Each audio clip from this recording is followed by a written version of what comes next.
محترم جناب شاہد پارک صاحب کراچی، السلام علیکم. آپ کے ممنون ہیں کہ آپ نے ہمیں یاد فرمایا. اہل سنت.net پر آپ نے 2 سوال فرمائے، جواب حاضر. آپ نے پوچھا کہ بیڈ روم میں کعبۃ اللہ شریف اور روض رسول کی شبیہ لگانا کیسا؟ یقیناً یہ اللہ تبارک و تعالیٰ کے گھر کی شبیہ ہے اور وہ نبی کریم علیہ السلام کے روض انور کی. اس کا لگانا اپنے گھر میں باعث برکت ہے اور اس کے لگانے میں شرعاً حرج نہیں، بلکہ یہ کہ یہ باعث برکت.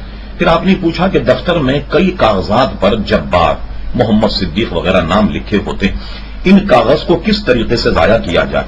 ان کاغذات کو آپ شرعی طور پر ٹھنڈا کریں، اس لیے کہ ظاہر ہے کہ جبار اللہ تبارک و تعالیٰ کا نام ہے، محمد اور صدیق یہ بھی مقدس نام ہے.